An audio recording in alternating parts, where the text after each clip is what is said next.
Okay, well done for everyone. It's 4:15. You've got some energy. I saw some sweets and coffee being done at the front, so we'll try and keep you awake if we can.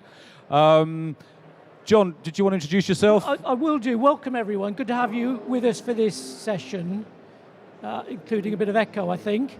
Might need to put your mic near your chin. Do you think? Yeah. It needs to go back there. Okay, there you go, sure. see? All right, okay. So I'm John Mervyn-Smith. I am the co-creator of the GC Index.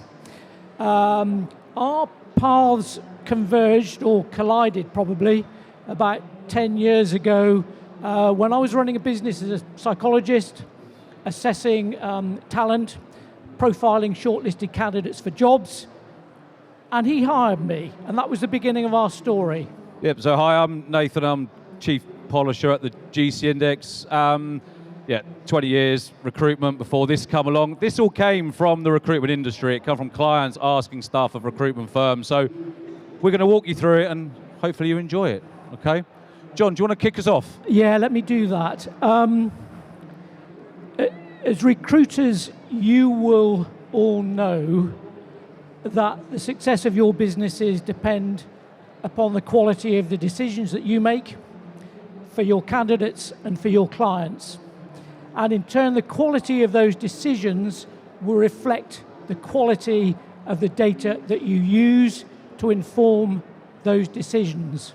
Our world has changed hugely. I think I can just about remember back in the day when... Is that not you? No, well, no. Oh, right. When it was possible to get away with sloppy decisions and sloppy data. You can't do that anymore. People expect a different level of quality from your world.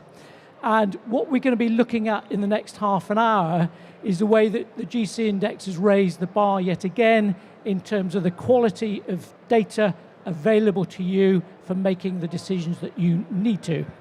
Thank you. I thought you were going to come back and say I was the performing seal, but that's okay, but never mind.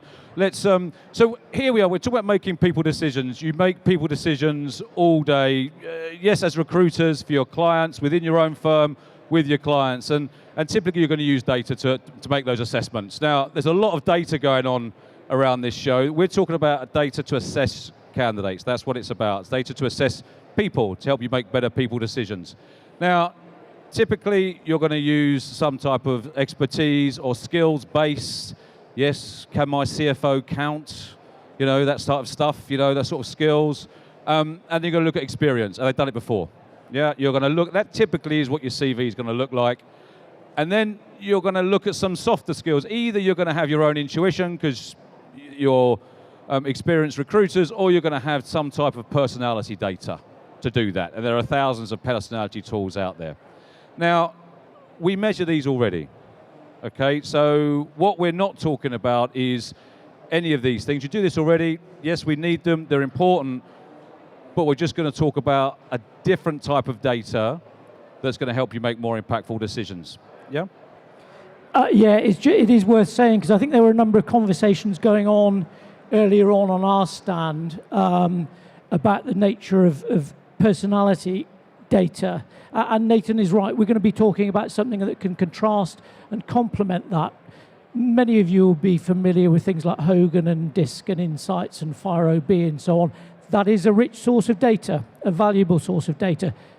You're going to talk about the GC Index, though. I am, yeah, and I think it's we quite like this image because, you know, in the world of sport, we want individuals to make an impact. That's what we want. We want the impact first. Okay, we don't look at a particular sports person to see what their skills and experience necessarily. We want to know what impact they're going to make, and that's really where the GC Index comes in a sense of how can we measure the level of impact that an individual is going to have to that role. Now that has huge bearings on a number of things. Firstly, how individuals are going to impact a role, actually do what the business needs. Plus, if they're making an impact and feel valued for it, it's massive on their own well-being, and they're most likely to stay, and you keep your fee, but that's another thing, right? But we want to know, what do you want this individual to do? Yeah, do they want to drive change, sell stuff, innovate? You know, can they deliver this project we want them to deliver, whatever it might be?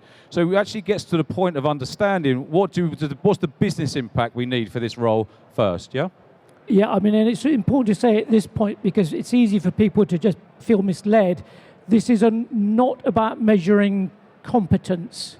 That's your job. What the GC index will tell you is where someone's energy is for having an impact in their world. Whether they've got the skill set, the capabilities, the competence to go with that will be part of an interview selection process. Yeah, and I think if you do think of it as energy to make an impact, we all know, right, there's some stuff that you love doing and other people hate, right? And we all know there's stuff that you hate that other people love, right? Now, if we can align that to understand what the business needs, yeah, it's much better for productivity, much better for the candidate, much better for you. Okay? So let's have a look at this then. So this is the GC index. You've seen it around. It really is just, first of all, a language that we all speak every single day that we're just bringing to the surface. Yeah? Now, I'm going to have to come around there, John, I think. Sorry. So if you want to keep it nice and simple in your head, we all want to make an impact in 3 ways: ideas, tasks, and people. Right? That's it. Okay?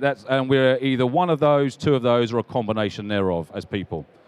Now, what we have is this cycle is there's going to be times when we want to create original ideas. You're going to have clients asking for candidates that can do something different, radically different. Why? Why have they got to do something radically different? Change. There are things that we've got to do to make sense of things. Yeah, that could be a bunch. We've got to make sense of all these radical ideas. And if you're anything like this at the moment, you're probably going, hurry up and get on with it, because we've got to make some stuff happen, deliver, execute. And then we've got to make stuff better.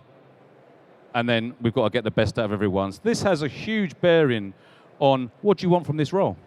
Do you want someone to come in and do something different? Do you want them to come and align, make sense of stuff? Do you want them just to get on and do it?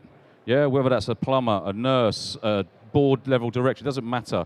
Do you want this person to come in and actually make stuff better? Do you want them to get the most out of the team? So you start having that conversation. And then by taking the GC index, which takes 5 to 10 minutes, and if people are interested in this and want to try it for themselves, we could get an opportunity to do that. But all we've done is given them a moniker for each of these. We call them proclivities, their names. So we call create original ideas. That's what we call a game changer. Really big possibilities, transformational change. You'll know these people if you've seen them. They're different. Then you've got those that need to ask the why, the strategist. What, why, how, so, make sense of stuff. You'll have those impatient people who want to get on and do stuff, deliver, get results. Yeah, hurry up and get on with it. We call that the implementer. You'll get those that are super critical and want to make stuff the best, and nothing's ever bloody good enough. Yeah, that's what we call the polisher. And then we've got the playmaker in the middle. So this is the language that we're all talking, bringing it to the surface, and then we've got data to actually then go and measure it to have meaningful conversations with your clients. Yeah, I mean, I think there's a couple of things to just point out with this, because I can hear the questions ticking away. There is some science to this. We've ended up with a very simple way of seeing energy, individual differences around energy for impact. We don't have time to get into the science. It's out there, it's written up. If you struggle with insomnia, have a copy by your bed. It'll put you to sleep pretty quickly. But there's some dense science with this that underpins this model. I think the other thing that's relevant for you folk too is the ways in which you can see a contribution within the context of a team with the GC index. Recruitment often sort of happens in isolation. You think about an individual and what they can bring and whether they fit to a role. The question of do they fit to a team is much more complex. But increasingly, we're seeing organizations who see the relevance of understanding someone's contribution within the context of a team. Yeah, and this is any role, any level. It's not leadership, it's not junior. We actually have this for young people, 13 to 18-year-olds, helping them with their moving into the world of work. You're not one or the other, all right, okay, there's 100,000 different permutations of the GC index because we're all bits of these. It just measures what energy do we have for each area. Now that starts giving us some very, very rich data.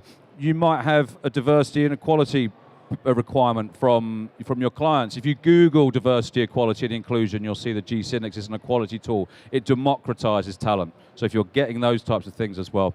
And so you'll see that. So what we thought we would do is just give you a quick example about how it gets used in a real life role, if that's helpful. So it is just a decision cycle. Yeah.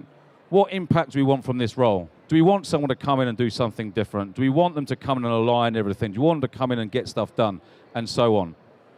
What are the business objectives? What are the organizational objectives? The team objectives? Does the team just have to improve stuff? Does the team have to just get stuff done? Does it have to galvanize the team? What do you need, Mr. or Mrs. Client, from this role? What does the project team need to achieve? Yeah. What impact do you need in this process? It could be your own recruitment process. You might want to look at what, and just get out there and get it done, or we need to do it differently. So you're starting having this language. Yeah, you're starting to see at your fingertips. Is that all right? Yeah. As you might have noticed, John's the brains of the outfit, and I'll just do the colouring in. All right. So yeah, just in case you wondered. You're just setting me up for the tough questions. Any tough questions you can have, please. I'll do the colours if that's all right. So look, here we go. So now, what we've done here, you can do this live. You can come to our stand and get your own job profile, your own role profiles. We do this for free for you over the next, hour and then all day tomorrow. I've just taken this role profile from Total Jobs, okay? You probably can't see it. It's a project manager housing IT systems. That's what it is. It's for a local borough. It could be any job, right?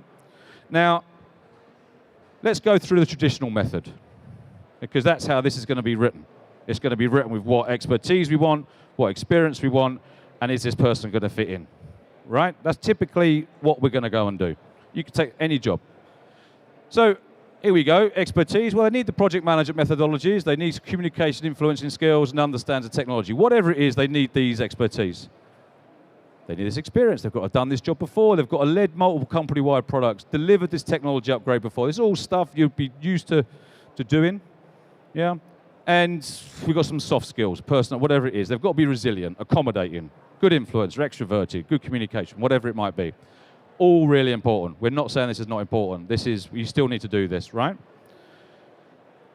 However, what the business or the team or the local council in this instance actually wants, what they really want, yeah, is they want this project plan delivered on time. That's what they want, really. Yeah, they really want the deadline achieved. They want to improve current delivery methods. They want high quality service to clients. Yeah, they want continuous improvement, stakeholders, take stakeholders on a journey. These are the things that the organization actually wants. Yeah, so we've taken it out of just the individual. What are the objectives? This is what they don't need, right? They definitely don't want anybody coming in with a new project strategy and any ideas, thank you very much. We don't want that. Yeah, and we don't really want anyone to ask too many questions. We want them to get on and do it. All right, okay. So what we can then do very quickly is we need that project plan delivered on time and deadlines achieved on budget. Much more this sort of energy. We want high quality service, improved delivery, continuous improvement, make things better. Much more down here. This energy, please. Yes.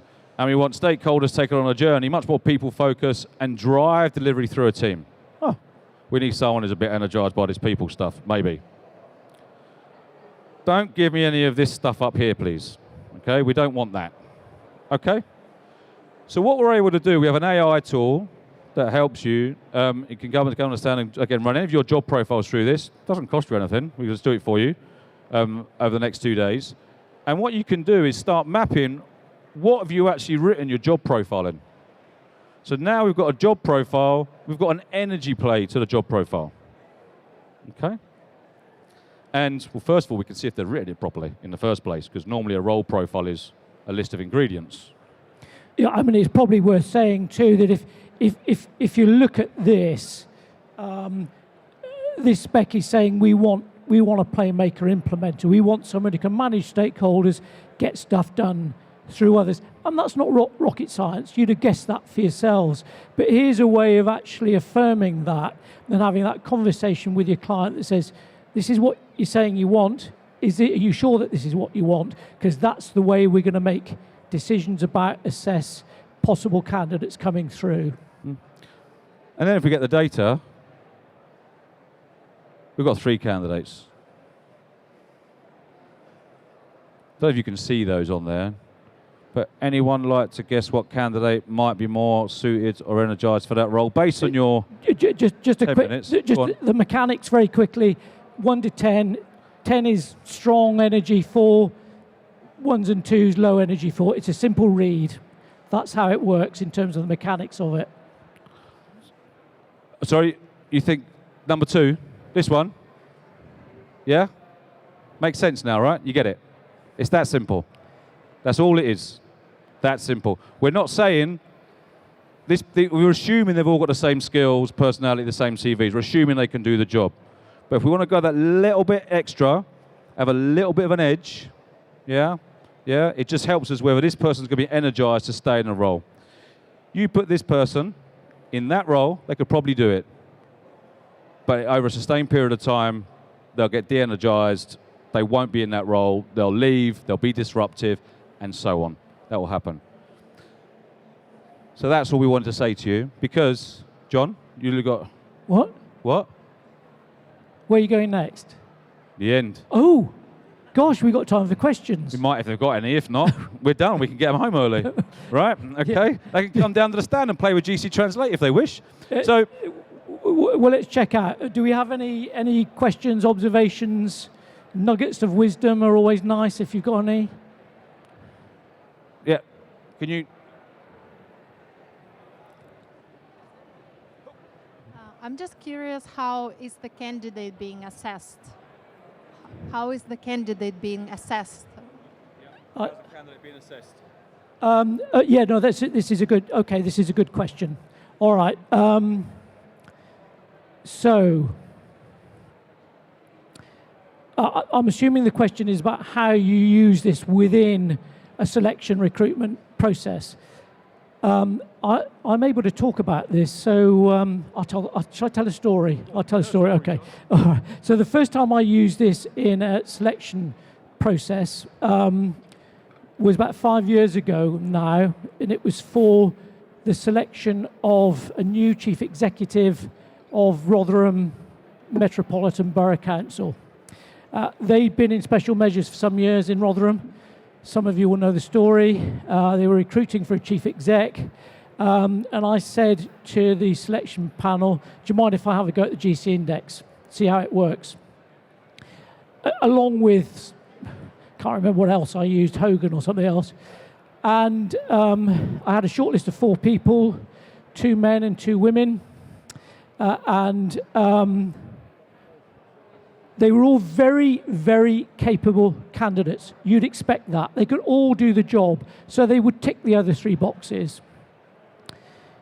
Where they differed was that 2 of the candidates were very strong implementers and quite attractive to the selection panel. They said, we got a job to do here, we got a task list, let's get someone in and sort this place for us.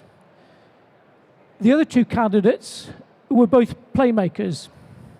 And the selection panel, these are not people who are sophisticated around assessment. You know, that's not their day job. But they recognise very quickly that at that point in their history, they needed playmaker leadership. That they were struggling because they hadn't managed their stakeholders, their staff, their community. They needed someone to come in with that style of leadership at that point in time. And so there was a very rich debate about who do we need, what style of leadership do we need now. They chose a woman who was a playmaker. She's probably one of the most sophisticated playmakers I've come across, a woman called Sharon Kemp. And 5 years on, she's still in the role. And for me, that was a win all round, I think, in terms of the quality of the debate, quality of the decision making, and the appointment of that individual. Yeah, I think it's just the accessibility of the language. It got lay people that weren't, not lay people, people from the community that weren't necessarily recruitment, having a conversation about what they needed. Was your question actually asked around? Yeah, no, it wasn't. Sorry. So what I did was to make the GC index profile part of the interview process. So you'd sit down with someone, and every time with any instrument, you need to validate it. The GC index is very easy to validate because it's about behaviors. And so you would say, this is what this is saying about you. Is it true? Is this you? Okay. And in a way, it's both helpful for the candidate and the organisation to know that that fit is right both ways. So there's that validation bit, and then you simply see it as another source of data to feed into the selection decision. Is that? And yeah. even more simply than that, you send them a link to complete, and it takes 5 to 10 minutes, and it's 59 questions. And we've got all the stuff behind it if you want it. Yeah. If anybody wants to part of the Expo now, if you want to find out your own energy for impact, there's 2 things that we're doing here at the Expo. One is if you want to find out your own energy for impact, you can come to the stand F30 there, and we'll actually send you a link for you to take it. You can experience it for yourself. Yes, if you haven't had that already. If you haven't got time to come to F30, there'll be some people at the end scanning you, and they'll send you a link, okay, as well. And also, if you've got any role profiles, job profiles, whatever you need, and think, I want to know what that looks like in this language, just come down, we'll translate it for you quickly as well, so you can get an idea. Should we pick up questions if there are more? If there are more, John? I'm just conscious of the times. Okay. Any burning questions? It's good to go. Yeah. Let's get out of it. Everyone can go home, go to the pub, go around, or come to stand F30. We're there. Come and see us. Thanks very much.